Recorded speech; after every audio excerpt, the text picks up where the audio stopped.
one gonna be a smoker.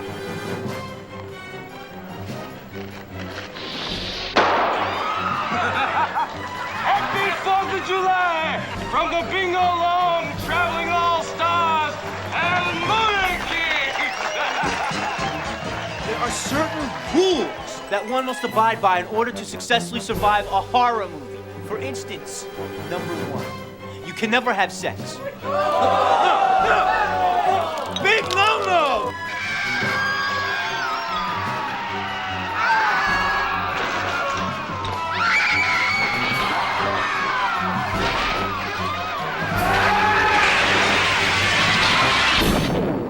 Hey, how are you? I get my hey. Cuts to him. What's going on?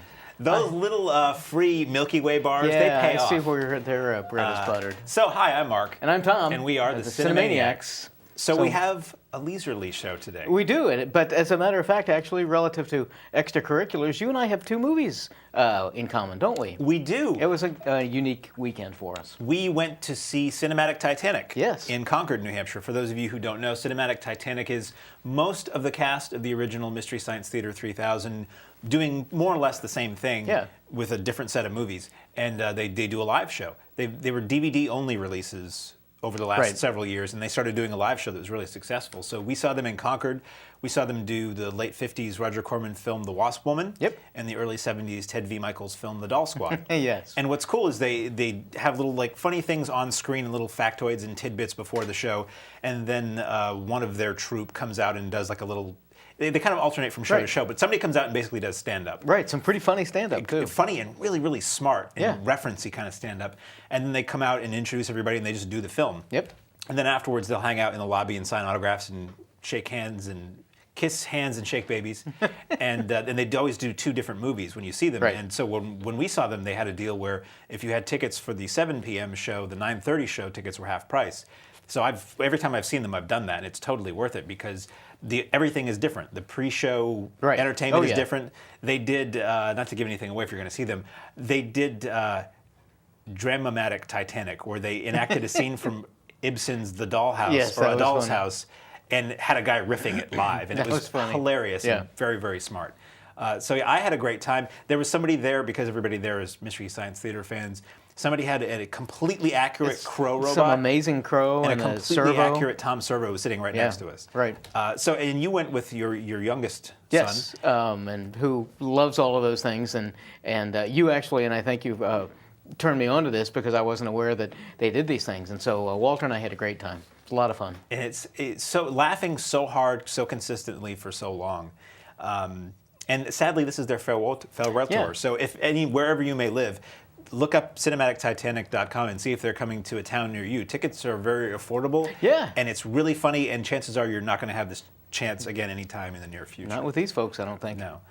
So that was our extracurricular fun activity. Yes. Which we can talk about because we did it. And those of you who didn't go, you missed a rare chance to see the Cinemaniacs in person in our street clothes. We're not actually the same person. You know? No. This can be split screen, but you could have actually told that. But you blew it.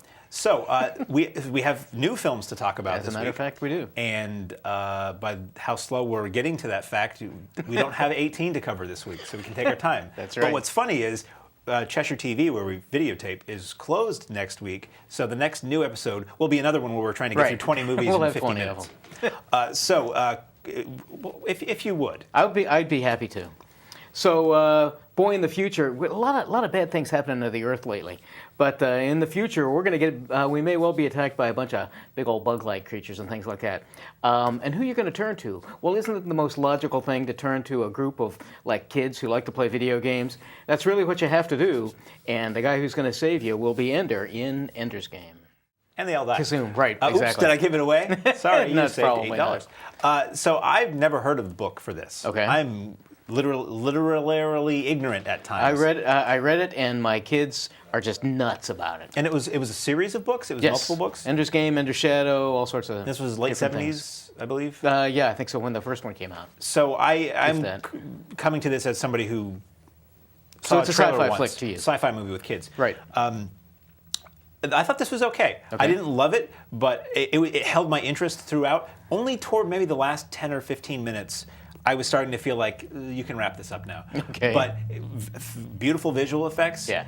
If you're a kid who likes to play video games, this is kind of designed for you in a way. And I would argue that most films are these days. Harrison Ford. When did he stop being an actor? I don't know, but this is more evidence. Because I was watching this and I'm like, wow, he doesn't do a lot. He just kind of stands there and is grumbly in movies now. He looks like he's, maybe has constipation issues. Right, or something. indigestion throughout the entire film. And over the weekend, Sci-Fi Channel was running the Indiana Jones movies. And as I said to you earlier, because when I think science fiction, Indiana Jones is the name that comes to mind.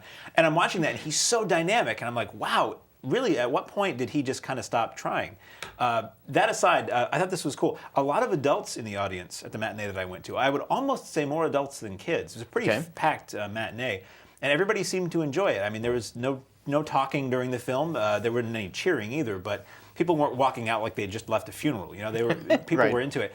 And I like that it's the typical, there's a story structure called the hero's journey, which I hate because every third movie in Hollywood feels like you have to do this. Right. And this, to me, from a distance, looked like it was going to be that, and to a degree it is. But it does something at the end that I wasn't expecting, and I was like, wow, stuff just got a little heavy here. And this is kind of cool that they're going there with this and bringing up these issues, which I guess are much more of the core of the book from what I've read. Very much so. Ben Kingsley does a great turn as Yoda at one point, and I'd have a hard time somebody telling me that that's kind of really structurally not what he is in this movie. But I thought this was cool. This was not a bad time at a matinee for me. In the long run, I'll agree with that, especially for people who don't know the books. And something like this, similar to the Harry Potters, just inevitably is asking for comparisons to the book. My older son just lived and breathed these things and just loves them, and he was very kind about his comparison to the books, and he and I both agreed that they did a pretty good job taking essentially like a 400-page book, paring it down to about 2 hours.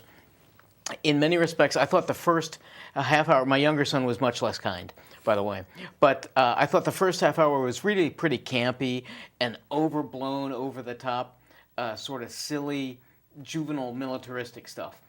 About a half an hour, 45 minutes into it, we really started getting into this idea of this kid who feels alone and abandoned even by his family and by his peers, but has to grow into the role of commander and trying to save the world, quite literally save his world from an alien invasion. I thought this film could have done with, and this is primarily my knowledge of the story, that a lot of people were complaining about, gee, we meet characters way too early. Bean, who is kind of Ender's sidekick, sort of best buddy. We meet him very early on, and people, my younger son in particular, complaining that didn't really happen in the book. But we have to forget about that. I thought this film could have done with an extra half hour. Really? Cutting out maybe a little of the silly kind of over-the-top performance bit and playing a little bit more with characters. I thought it wrapped up way too fast. There's a big kind of, there's a big surprise at the end about why all of these military, this government that is helping Ender to do all of these Ender's games, why they do this and what the game really turns out to be, and I don't want to spoil it because it really is kind of a surprise. But once you know those things, and this is getting picky, but even as the film, a lot of the internal logic doesn't make sense. So I was disappointed in this. I was, when it first started coming out, so many fans of the book and sci-fi fans in general were saying, wow, when are they ever going to make this movie? When are they ever going to make this movie? They finally did. I was thinking it was looking really, really good. So I was disappointed in it in a way. But I also still think that it's an enjoyable time, that once you get through some of the beginning stuff and you get the story really underway, I thought overall it worked pretty well. Great performances by the kids. I was a little disappointed just as a dramatic character that Ender, and I think it was the actor, a little bit kind of whiny and smarmy and not a real strong character. There were a couple of scenes where he just kind of quits and abandons his group, and I don't think dramatically that's what you want from a leader.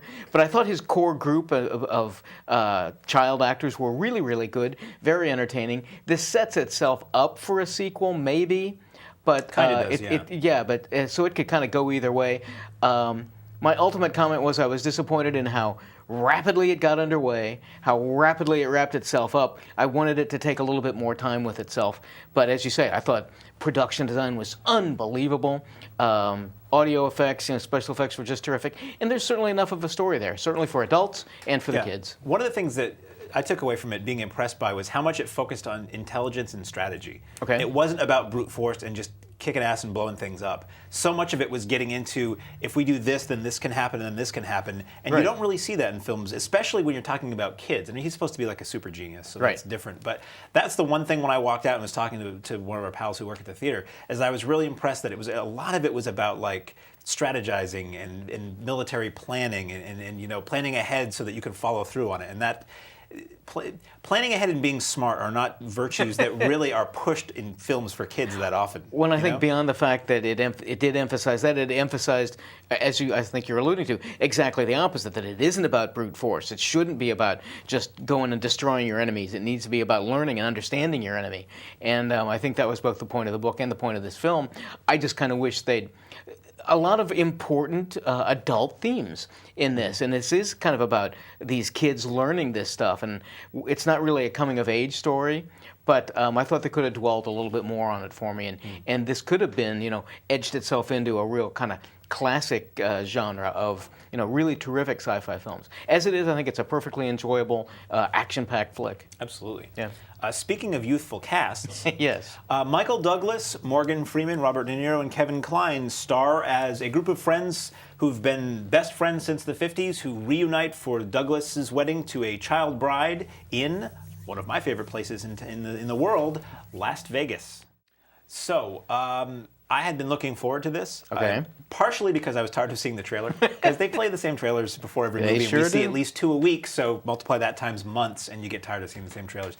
So baseline understanding is that I love Las Vegas a lot. So for me, any film that's set there is on my good side because it's a way for me to get there without having to pay to be there. That aside, I thought this was funny. I really liked everyone in it. Morgan Freeman owns this movie for me. He was hilarious and suave and badass and funny. And I don't remember the last time he was funny in a movie. And maybe he should be allowed to be funny more often because he was the best one in the group. As you mentioned off air, I'm going to steal all your thunder. Okay, excellent. I'm going to put it in my pocket and I'm going to leave early with your thunder. Mary Steenburgen was in the film, who we haven't seen in a film in a while, or at least I don't remember seeing in a film in a while, and she was great to see again. And I thought it was just light and fun. It didn't go toward the gross, really, which most movies like The Hangover and Vegas set movies type do. Most comedies do these days. Right. I think this is a good movie for adults, for grown-ups, maybe even older folks. It's not terribly offensive. It speaks to a lot of things about getting older. It even speaks to me about things of, friends you've had forever and maybe they bug you sometimes, but at the core you like them for a reason and maybe the stuff shouldn't bug you quite as much about them. So personally, of everything I watched this weekend, this was what I liked the most. So I would personally recommend Las Vegas. I'm hoping that I can recommend it when it comes out on video because, again, I'm less demanding. I expect more, even though our friends at Video Headquarters, they also do. But at Keene Cinemas, let us in and we can get and see some stuff complimentary, which is nice. But, it's an extra effort. You got to get up, get out there. You got to pay your $10, $15 and all of that. So I expect more from a film in the theater. I thought this, particularly for the unbelievable talent that it had available to them. I'm really learning to like Robert De Niro. I've always liked Michael Douglas. Kevin Kline we haven't seen for ages. So a real all-star cast, and I thought they just did just barely enough, just skimmed the surface enough to get a movie going. There's this strange, argumentative duel going between Michael Douglas's character and Robert De Niro's character, and it's so in your face that they're waiting to tell you about it. They're waiting to tell you about it that I just got tired of it. I just thought so many of the jokes were just the least that they could do. Mary Steenburgen has a wonderful voice, and she gets a chance to do a lounge act. Her own singing. Her own singing, so she has a wonderful voice. She looks great. I just thought the rest of it tried a little bit too hard. I'm thinking I'm going to like it more, probably be able to recommend it more on video because I usually am less demanding, but particularly for the opportunity they have. You talk about loving Vegas, it's this beautiful, just how many times have we seen the same old stage shots of, ooh, the Vegas Strip, and ooh, the Bellagio and all the water and everything like that. I just thought with these people and the opportunity that you had, they sure could have gone farther with some of the comedy. Well, Las Vegas 2 maybe will give us That'll a chance. probably get there. Again, I can't think of anything that's really offensive necessarily. This Not is PG-13, right? I don't think it was I rated think R. Thematic elements, there's nothing explicit on Yeah. it. So again, I wouldn't have felt bad bringing my kids to it or anything like that. Would they have gotten it? I certainly found myself being on the opposite side of 50 now, relating to quite a bit of what they had to say, but I've seen it so many other times, I was hoping they'd do a little bit more of a twist on it. So ultimately was somewhat disappointed in Las Vegas. Fine. Sorry about that. But we still do thank our friends at Keene Cinemas We for always showing do. such films. Yes. In crystal clear digital It's picture it's and always sound looking good every and time. sounding good. It wasn't for we can say it now. It wasn't for so long that every week I'm always like, man, We're always this so is in happy. stereo. Well, this is great. And I think I hear somebody talking in the theater, and I start to get mad, and I'm like, no, that's surround sound. It's great. So thank you, Exactly. Keene Cinemas, for offering these to us so that we can offer them to you. Yes. And then we go and we thank our friends at Video Headquarters. Still do. Where I have been a proud member since I got here, or 93? whenever they were open, Yeah. I don't remember. I went from a town where it had several really tiny video stores, and to find Video Headquarters, which was like this, Kmart-sized video store Right. in comparison, was just like, for me, it's heaven. Still I is. went to a town that had huge video stores, the second largest city in the nation, Las Vegas. We're talking Yeah. about Las Vegas, Los Angeles, and there's nothing to compare to Video Headquarters there. Isn't it? Everything you need. So anyway, enough pumping And we're pumping not them up, doing I because guess. they give but- us free movies to watch every week. I mean, that's part of it, but they're also nice folks. And I Yeah. actually do, this weekend, I had great conversations with folks at both places who sponsor us about movies, and it was great. I'm People who doing know what they're talking some about. research, strangely enough, on Las Vegas for my class, and so I'm looking for a bunch of films, and they're not where I think they are, and so you go up and ask them, and Betty knows exactly where it is. Yeah. Emma takes me right there, so they're good folks. So they gave us this week, all but one of which we're about to discuss. Yes. First up being the newest film from Adam Sandler and his gang. What do you do when you are on the other side of 30, 40, and you want to get all your old pals together, and you're really immature? Well, you realize that even though you want to have fun, you do have to be, get ready for it, grown-ups too. Grown Speaking up, but of- not mature. Not funny. No. Yeah. I didn't like the first Grown Ups, and I didn't like the second Grown Ups. To be completely shallow, what you can count on in an Adam Sandler movie are attractive females and good music, Yeah. and it delivered on that. So if you have to watch this and you can like put your earbuds in or I don't know, tune out, it's really not. To me, it wasn't funny. Right. So much of it was gross humor, bodily fluid stuff, humor of grotesquerie. Like there's one guy who's either on drugs or mentally challenged who's just not funny and grotesque. In most of his films anymore. Yeah. I don't get it. And I mean, the best thing I can say about this is what I already said, in that there are a couple of fun cameos, like Norm Macdonald, the old-time comedian who you never see anymore, is in it. Georgia Engel from the Mary Tyler Moore shows in it. Right. It's cool to see them. It's pretty. It's well shot. There is a funny, the whole dynamic you see in the trailer between local college guys and the people who live in town and them trying to one-up each other and they don't like each other. Some people in this town could probably relate to that, especially lately. That I thought was kind of amusing at times, and how they portrayed these moron, doofusy frat guys was kind of funny. And there's a big fight toward the end of the movie at a party where a lot of people are dressed up like 80s people, and the costumes were kind of amusing, who they were Right. supposed to be, and the fight was some pretty good choreographed slapstick, better than a lot of action movies that we may be talking about later. So those moments, I mean, I watched the whole thing in the theater. I fast-forwarded through it to remind myself basically that I didn't like it this weekend.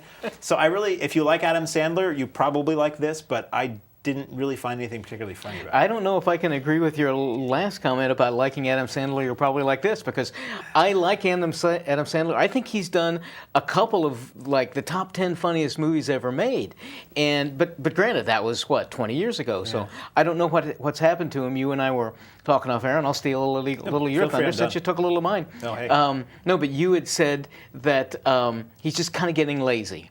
You know Adam Sandler, or maybe he has too many yes men around him. Who's going to say no to Adam Sandler? He's this huge bankable star. You know his films are going to do well, so he just seems to kind of skiff along. And he's got this... And they do well, that's the thing. So why Right. would you say no to somebody who obviously knows how to make And movies why that are change successful? your formula if it's doing real well, at least at the box office? This group of people who surround him, the Kevin James and the Spades and those guys, I don't think they're funny. I don't think they have this funny chemistry. I think they'll have potential to be funny, but they tend to just not make funny movies. Right, and so that's what I don't get. So I went into this hoping for a little bit more. I couldn't have hoped for much less with grown-ups because I didn't like it a whole lot. And I liked this a little bit more on video than I did in the theater. Some of the jokes were a little bit funnier. There's something about Sandler that I just like the guy, but it's getting to the point where I can't sit through an entire film just because of that. I'm needing more cleverness. I'm needing to see at least a Happy Gilmore level of film, which I thought was pretty clever. Or, God forbid, he should do something like Almost Important, like The Wedding Singer.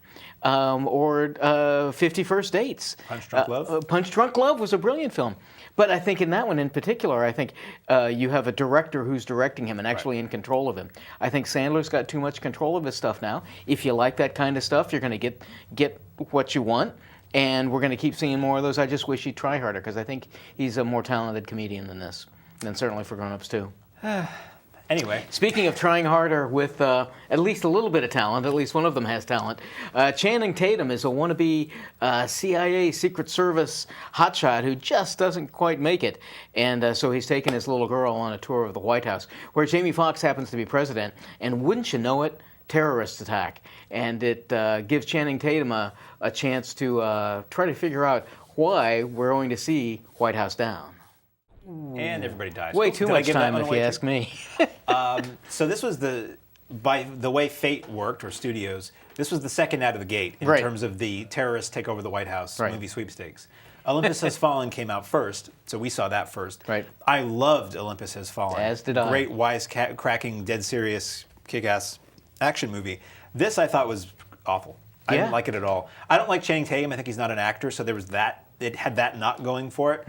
And then it's basically just Die Hard again. It's somebody who's, a law enforcement official, somebody who knows their stuff, who happens to be trapped inside this scenario that's going on, unbeknownst to the bad guy. So he's working his way through the White House trying to, take out the baddies. Right. And at one point, I think his first name is John and his last name is Mick something. It's almost John McClane. I mean, it's so close. Or it's I can't remember the character name, but it's real close. And he's in the white tank top by the end of the movie, just Yep. like Die Hard. And the biggest mistake this one made for me, you have Jamie Foxx as the president, and Channing Tatum basically is protecting him and trying to get him out of there safely while the terrorists have control. And his daughter is also in there, Right. just like Die Hard, only it's his wife in Die Hard. But then it becomes like a buddy cop movie. They Right. try to make it funny. And terrorists are killing innocent people in the White House. This is not a happy, funny scenario. And you get Jamie Foxx, cracking wise and stuff. Right. And it felt like it was in poor taste to me. And a lot of times they kept trying to go from how serious and intense the movie's supposed to be to wisecracking. And it was like, no, it's not really funny. Right. And I didn't think the action was particularly exciting. And a lot of this probably is because I saw this other movie first that I liked so much. But had Olympus Has Fallen not existed, I don't think I would have liked this movie any better. I'll agree. The huge budget behind this, Roland Emmerich. This is the bigger budget of those two movies. Absolutely, and you can tell by the look of it at the very least. And there's all sorts of stuff blowing up, and so as an action flick, I guess it's got that going for it. I'm not crazy about Channing Tatum by any means. I'm a big fan of Jamie Foxx. I think he's a wonderful actor. And I was looking forward to this at the very least to see him take on maybe a bit more serious of a role. But then, as you say, as soon as they get together, Fox is wisecracking jokes and he's going for the slick-looking basketball shoes so he can be hip and running through. And there's just the painful subplot of Tatum and his daughter and how his daughter is trapped but trying to help out. Everything just felt so cliche. I'll give this one thing, and Roland Emmerich some kudos because they make fun of themselves. Independence Day. That was kind of funny. Once in there, and that was sort of funny. But I think you inevitably have to make comparisons between this and Olympus Has Fallen because they were so close together. This is clearly the lesser of the two. But as you say, even if the other one had not existed, this just doesn't connect. Tatum's not, in my opinion, a strong enough dramatic actor, certainly, to helm this. You take Jamie Foxx, who's a wonderful actor, and he's very two-dimensional and not funny. And it was so damn easy for these terrorists to get in and take over the White House. That was way too easy, and so the whole thing just got really, really silly and unbelievable. And so there's nothing left but to watch what is not really well shot or exciting action sequences. So I thought pretty much on all levels, White House Down failed, for me at least. White House way Way down there. So speaking of bloody violence, Kristen Wiig stars as an unhappy New Yorker who decides to kill herself, and it's a comedy, and winds up recuperating with her dysfunctional family in lowly New Jersey in Girl Most Likely. So once again, Video Headquarters is kind enough to let us have 3 or 4 new films coming out. We can usually anticipate a couple of them, the big blockbusters that we've already talked about. But every now and then, one that I'd never heard of will sneak in there. And I love that, as you've said many times, because you don't know anything about them. Yeah. This one was really, really a surprise funny thing. I love Annette Bening, always have. Matt Dillon is really funny. I think I just hope he continues to do little small roles. Don't try to take anything too big, but he's just really clever and fun. The whole cast in this I really enjoyed. Once we got into the real meat of the things. Took about half an hour to get everything going. I was a little worried about dramatically how it was playing along. Yeah. But once we get back and all of these people are interacting and you're seeing all of these strange personalities and influences going together. But not like aggressively quirky like the way back was. Oh, yeah. Or aggressively annoying and nasty. I mean, everybody really was likable in this film. Yeah. Pretty much, except the person who's really not supposed to be likable. Like her friends in New York ultimately are not likable. But when the film started, I'm like, I hate all these people. This is going to be another, isn't New York the most wonderful place on earth? We're whining over privilege. But it gets out of that.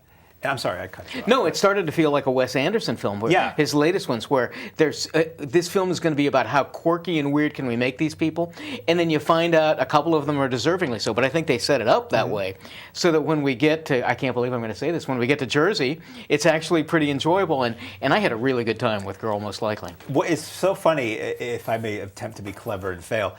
When I looked at the pile of movies, this was the least likely film that I would enjoy, and this turned out to be the one I liked the most out of what we... Well, actually, not necessarily. Out of what we were given this weekend from Video Headquarters, this is the one I like the most. And I maybe got a token theatrical release. It's a small releasing company. I don't even remember seeing it around here. This is really funny. This isn't like indie comedy, like, oh, normal people aren't going to get into this. You have to be weird in the head to like it. It's very funny and very likable. Loads of faces you'll recognize that we haven't seen for a while. Absolutely. Yeah. Bob Balaban, a name which is as fun, a man who's as fun to watch as his name is as fun to say. Natasha Lyonne, a whole bunch of people are in this, and yeah, I just really like this, and it's not terribly offensive. I mean, there's a little adult content here and there, but it's not gross or anything. I don't think you're showing it to the little kids, but no. This is much more palatable than a Bridesmaids or a The Heat, if you will. That's true. So yeah, I don't have much to add to what you said. Big surprise. I liked it a lot. Very funny. So up next is a film that is not yet on video. Here's one of these movies I'm going to tell you how great it is and then tell you can't really see it. This is a film that's still in theaters, independently released. Magnolia Pictures has it out, and it's also available on demand and I believe on iTunes. So it is actually technically available for home viewing. Documentary about the legendary recording studios in Muscle Shoals, Alabama, entitled, funny enough, Muscle Shoals. So this makes me smile because I remember watching this. Sure. I really love this movie. Okay. There was a film that I really loved called 20 Feet from Stardom that was in theaters recently about backup singers. And this does for this group of session men called the Swampers from this one studio who wound up making their own separate studio afterwards. This does for them what 20 Feet from Stardom did for all those unsung backup singers. These guys played on really a large percentage of the classic music, classic rock and funk and soul that you've heard from the 60s into the 80s. People would go there, Paul Simon would go there, Bob Seger, whoever, Skinner, would go to these studios to do an album, and it would be this same group of guys laying down all the music, on all these classic Aretha Franklin, Wilson Pickett tracks and all that. And one of the funniest things about it is that they say in the trailer, I want to get those great black session men, and they get there, and it's a bunch of white guys. And somebody in the film says it looks like they just got off their shift at the grocery store, and they're sitting down and playing the funkiest stuff that you've ever heard. So this basically tells the story of this studio, and the guy who created the studio, and all the success they had, and then the session men broke off to form their own studio, so then it becomes a parallel tale. And what I love about it, it's the tale of these guys you've never heard of, and it gets into the story behind the records that you know really, really well. And here's this, I don't want to say anything negative because these guys are badass. This very unassuming looking guy who did these drums that you've loved all your life, and you're like, wow, I expected somebody, frankly, more cool looking than that to have played that. So this is loaded with great music, interviews with a lot of famous people. Beautiful photographs of the Muscle Shoals, Alabama area, like you saw some in the trailer. I did not expect that. I expected talking heads and a lot of you get really cool archival footage and stuff. So you get the story about how these records were made, which 20 Feet from Stardom also does. And it's a great set. If you love music, this is absolutely a movie to see. So depending on where you're watching us, this may be playing in a theater near you. And if not, you can dial it up on online. Right. But it's really good, and I cannot wait for the DVD to come out so that I can see it again, bigger And than again my and computer again. screen. And yeah, I probably will buy this actually. And hopefully there'll be a lot of extras too. Right. So I highly, highly, highly recommend Muscle Shoals. Terrific. Sounds like a good one to grab. Well, if you're into history, or if you remember where you were, I don't quite, on November 22nd, 1963, it was 2 or 3 days that really affected the psyche of America down in Dallas in Dealey Plaza. We'll take a look at a film that chronicles events with certain people, doctors and photographers and businessmen around down there during the time of the Kennedy assassination and the events surrounding there, and in particular in one particular hospital called Parkland. So this chronicles, you see Paul Giamatti on there, whom I thought was wonderfully understated as Zapruder, the man who shot the definitive Kennedy assassination video. You'll see Colin Hanks and Marcia Gay Harden as several of the doctor and nursing staff who take care of not only Kennedy, but also, what a surprise to see this man coming in, the president of the United States, just, dead, basically. Yeah. And then the very next day, his would-be assassin coming in. And so this was an interesting film. It certainly kept me going throughout its entirety. It's rather slow. At times they go to great lengths to keep you from seeing Jackie Kennedy, the actress who plays Jackie Kennedy, and then at other times you see her quite clearly. And so some of the filmmaking techniques around it, trying to get around keeping it from looking just like JFK or just like Jackie, you see just the iconic pink outfit that she wears and everything like that. Overall, I thought the performances were terrific. It was an interesting look into, I guess ultimately my comment is, I don't know why I watched this. I don't know what the filmmaker's point was, with the possible exception of how we would cut around to all of these different people and really kind of America, and how maybe this event and the Oswald assassination as well by Jack Ruby affected the American psyche at the time.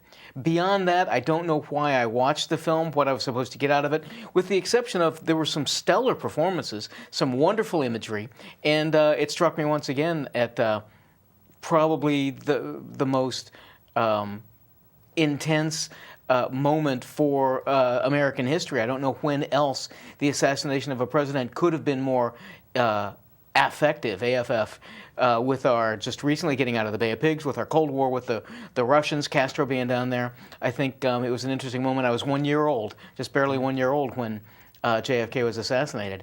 And so this is neither here nor there, but one of Stephen King's most recent books was 11/23/62. It's a really cool book. 2263, about a guy who has the opportunity to go back in time, and should he stop the assassination. I really wished I'd seen this first and then read the book, because there's some wonderful integrative moments in it. But you see some interesting insights into Oswald's family, into Zapruder and himself. So ultimately, not sure what it meant, but I thought this was a pretty interesting film. Okay, here we go. My best friend growing up, his father was fascinated by the Kennedy assassination. Okay. You don't want to say he was a fan of the Kennedy assassination. Right, yeah. He was a buff. Right, he was a okay. Kennedy. So he had a lot of the books. So I saw all the TV specials and all the movies about this and read several of the books growing up, and I still continue to, because it's interesting. It's like a whodunit. I mean, there is one explanation, but there are enough questions that any manner of explanations, it's like Jack the Ripper, which I'm also interested in. Right. I just love people getting killed. There are so many interesting theories that can be posed, and I welcome them. Like, oh, that's an interesting take on it. A lot of them are crackpot and ridiculous. So for me, this film coming along was, oh, this is going to be interesting. This is going to be a no BS, non-crackpot theory version of just how this happened, how it went down in the ripple effects in the immediate vicinity. So this will be interesting to see. Because I've seen, Oliver Stone's JFK, and Right. then there was Executive Action, and there's been Ruby. There's been a lot of films about this. And I hated it because I could not see what the hell was going on in this movie. This is all shaky cam. You saw a lot of shots. Something in the foreground is blocking what's going on. A lot of that, yeah. Focus zooming in and out, and I'm like, okay, why are you doing this? Are you trying to feel like I'm there in the room? Because if I'm there in the room, I'm not doing this the whole time. I can see things. If you want to emulate what the human eye sees, unless you're put in a human-sized paint can shaker, Steadicam is the way to go, because our body and our eyes smooth things out. So that's bogus. The whole shooting backs of heads, what is this? This isn't telling me anything. Always too close to the subject, which to me feels like, okay, you couldn't afford enough of a set or enough actors, so you're too close to everything, so we don't see how tiny your canvas is. Like when the assassin, and I will say I only watched the first half hour of this because it literally, people always say this, it actually gave me a headache. It took me part of the day to shake. Don't mince words. Tell me what you really thought of No, it makes me mad because this was the one I most wanted to see this week. Okay, I'll agree, yeah. So it's all this chaos, and I don't think hack camera work is the best way to convey chaos. Good acting might be, or decent editing might be, but it's all choppy. And when I finally gave up, I started to chapter through, and I'm like, well, maybe once the chaos subsides, the film style will subside, and it doesn't. It's always moving around. It's like they took all of the bits of the film. When you're editing, we have time. When you're editing nonlinear, basically what you're seeing in an editing computer is one long bar, and you make little slices in that, and then you just delete the parts you don't want. It's like they sliced all the crappy camera footage, and it accidentally deleted all the good parts, and we were left with all the trims of when the cameraman was trying to find focus and zoom in and zoom out. It's so got in the way of being able to just focus on what was going on. I don't believe that chaotic camera work is the best way to convey chaos. And what you mentioned, it cuts between some actual archival footage of the Kennedys before this happens, and then you don't really ever see the actor who played JFK. You see parts of him, which was an interesting move, but then you see Jackie in the emergency room, and it's clearly an actress, but we've just seen the real person, and to me that was shocking. I felt like I was watching a bad reenactment, something on TV. They really should have just only shown parts of her. That was kind of weird. And for everybody else, Forrest Sorrels, most people don't know what he looks like, so the actor can stand on that. And I also feel like this was part of the American Film Project, I think. I'm not sure of the actual title. They also did a film last year about the trial of the people who were involved in the Lincoln conspiracy. And they have a very noble intent to present as fact-based as they can accounts of episodes of American history. The Lincoln one was boring as all get out. I think we both really didn't enjoy that because it was boring and not very well done.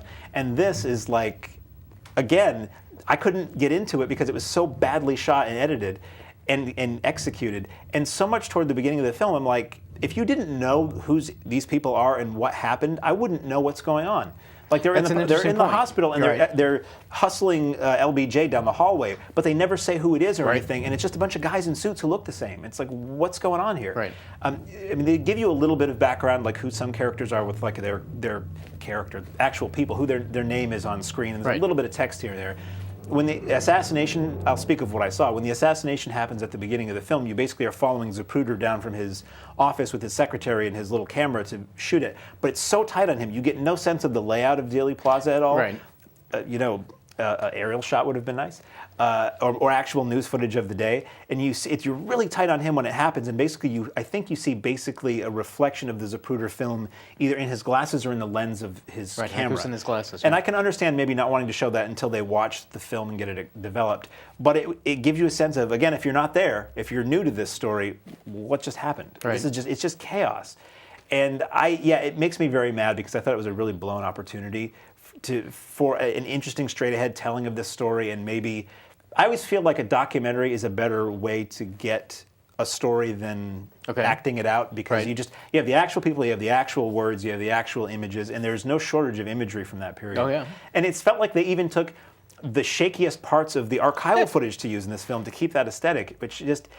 I mean, I have a beef. I have a bias. I can't stand that style of filmmaking. It ruins... We know that about There's a section of cinema that is going to go in the scrap heap because people in some amount of time are going to look and say, yeah, this is crap. We can't see what's going on. And I think it was just a major wasted opportunity. I would say rent any Kennedy documentary. I think the National Geographic Channel is advertising one coming up. Read the Stephen King book, which is actually, because of what I've read, the Stephen King book is incredibly accurate about the facts of the case. It just weaves a really interesting fictional tale through that. So, as you may have noticed from my last 7 minutes of ranting, I didn't care for the 30 minutes of Parkland that I watched. What do we got?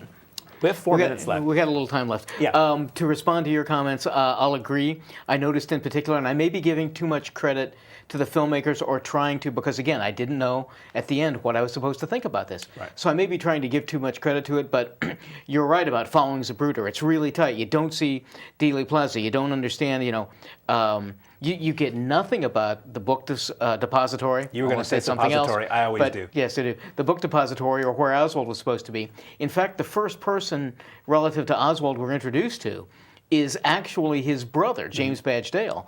And he does a good job, but it really misleads us because we keep cutting back to this guy who's in this office that looks like it's the depository. But if you don't know anything about the story, it's a guy in an office. Right. And if you do know something about the story, which I did, I was taken aback because Kennedy had been assassinated. We cut back to this office, and I'm going, wait a minute. Oswald was already on the streets. He's going to go shoot somebody else, and what's going on? And so in trying to be generous to these filmmakers, I thought they tried to focus on a few of these select people to represent the rest of the American psyche, but it was confusing, and I can clearly understand, and I think more people would probably have your reaction than mine. I think I'm just personally interested in the events in the situation. Oh, I absolutely And I like am. the performers. But it was a very strange film, and I don't know that I can really recommend it. Clearly, I think this week my big recommendation, as is you, is Girl Most Likely. As far as what's at video headquarters, absolutely. Yeah, and Ender's Game worked out pretty well, I thought, ultimately. And Las in the Vegas long for run. me. Yeah, both. I was happy you with like both. Las Vegas I saw too. both back to back, and I had a good time True. at the movies. Okay. So It'll be a couple of weeks. It will be another 2 weeks, unless you watch this episode next week, in which case we'll see you next week. So we will have the next new episode we do will be us breathlessly rattling through Take any a big number deep of breath, films. and I'll take one, and off we go. Yeah. So we thank you for joining us. Unless you have any new business or old business. Nothing new in my life at all. Just watching movies, Yeah. Hey, what do you know? Me too. sitting next to you. Not at home. No, Separately. That's true. That's Cricket's job. Yes. So until next week, I'm Mark. And I'm Tom. And we are We're the Cinemaniacs.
Viva